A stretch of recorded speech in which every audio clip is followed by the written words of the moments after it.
Welcome back to my YouTube channel. ಎಲ್ಲರೂ ಹೇಗಿದ್ದೀರಾ? I hope ಎಲ್ಲರೂ ಚೆನ್ನಾಗಿದ್ದೀರಾ ಅಂತ ಭಾವಿಸ್ತೀನಿ. ಹಾಗೆ ಇನ್ನು ಯಾರೆಲ್ಲ ನನ್ನ ಚಾನಲ್ನ ಸಬ್ಸ್ಕ್ರೈಬ್ ಮಾಡಿದ್ರು ದಯವಿಟ್ಟು ಬೇಗ ಹೋಗಿ ಸಬ್ಸ್ಕ್ರೈಬ್ ಮಾಡ್ಕೊಳ್ಳಿ. ಹಾಗೆ ಲೈಕ್ ಶೇರ್ ಕಾಮೆಂಟ್ ಮಾಡೋದನ್ನು ಮಾತ್ರ ಮರಿಬೇಡಿ.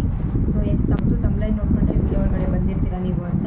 ಸೊ ಎಸ್, ನಾವು ಮೋಜಲ್ಲಿ ಆರಾಮಾಗಿ ವೀಕಿಗೆ 5,000 10,000 ಆ ಥರ ಅರ್ನಿಂಗ್ಸ್ನ ಮಾಡ್ಕೋಬೋದು. ನಾನು ಹೇಳೋ ಟ್ರಿಕ್ಸ್ನ ಫಾಲೋ ಮಾಡಿದ್ರೆ ಸಾಕು, ನೀವು ಆರಾಮಾಗಿ ವೀಕ್ಗೆ 5,000 10,000 ಸೊ ಆ ಥರ ನೀವು ಅರ್ನಿಂಗ್ಸ್ನ ಮಾಡ್ಬೋದು.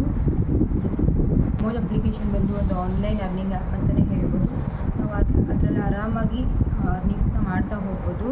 ಎಸ್, ನಾವು ಇವಾಗ ಯೂಟ್ಯೂಬಲ್ಲಿ 4,000 ವಾಚಿಂಗ್ ಅವರ್ ಆ್ಯಂಡ್ 1,000 ಸಬ್ಸ್ಕ್ರೈಬರಲ್ಲೇ ಮಾನಿಟೈಸ್ ಆಗುತ್ತೆ. ಕಂಟಿನ್ಯೂಸ್ಲಿ ವೀಡಿಯೋ ಹಾಕಿದ್ರೆ ಸಾಕು, ನಿಮಗೆ MFC ಅಂತ ಒಂದು ಆಪ್ಷನ್ ಬರುತ್ತೆ. MFC ಅಂದರೆ ಮೋಜ್ ಫಾರ್ ಕ್ರಿಯೇಟರ್ಸ್ ಅಂತ. ಸೊ ಅದರಲ್ಲಿ ನೀವು ಅಪ್ಲೈ ಮಾಡಿದ್ರೆ ಆಫ್ಟರ್ 14 ಡೇಸ್ ಆದಮೇಲೆ ನಿಮಗೆ ಅವರು ಆಕ್ಸೆಪ್ಟ್ ಮಾಡ್ತಾರೆ. ಆ್ಯಂಡ್ ಅಕ್ಸೆಪ್ಟ್ ಮಾಡಿದ್ರೆ ಮುಗೀತು. ಒನ್ ಟೈಮ್ ಅಕ್ಸೆಪ್ಟ್ ಆದರೆ ಮುಗೀತು. ವೀಕ್ಲಿ ನಿಮಗೆ ಮನಿ ಅರ್ನ್ ಆಗ್ತಾ ಹೋಗುತ್ತೆ. ಲೈಕ್ ಪಾಯಿಂಟ್ಸ್ ಪ್ರಕಾರ ನಿಮಗೆ ಆ್ಯಡ್ ಆಗ್ತಾ ಹೋಗುತ್ತೆ ಮೋಜಲ್ಲಿ. ಸೊ ಈ ಥರ ನೀವು ಅರ್ನಿಂಗ್ಸ್ನ ಮಾಡ್ಕೋಬೋದು ಮೋಜಲ್ಲಿ. ಆ್ಯಂಡ್ ಲೈವಲ್ಲಿ ಸಹ ನೀವು ಅರ್ನಿಂಗ್ಸ್ನ ಮಾಡ್ಕೋಬೋದು. ಲೈವಲ್ಲಿ ಯಾವ ಥರ ಅಂದರೆ ನೀವು ಆರಾಮಾಗಿ ಲೈವ್ ಹೋಗ್ಬೋದು. ನಿಮ್ಮ ಫಾಲೋವರ್ಸಿಂದ ಅಥವಾ ನಿಮ್ಮ ಫ್ಯಾನ್ಸಿಂದ ನೀವು ಗಿಫ್ಟ್ ಪ್ರಕಾರ ನೀವು ಅರ್ನಿಂಗ್ಸ್ನ ಮಾಡ್ತಾ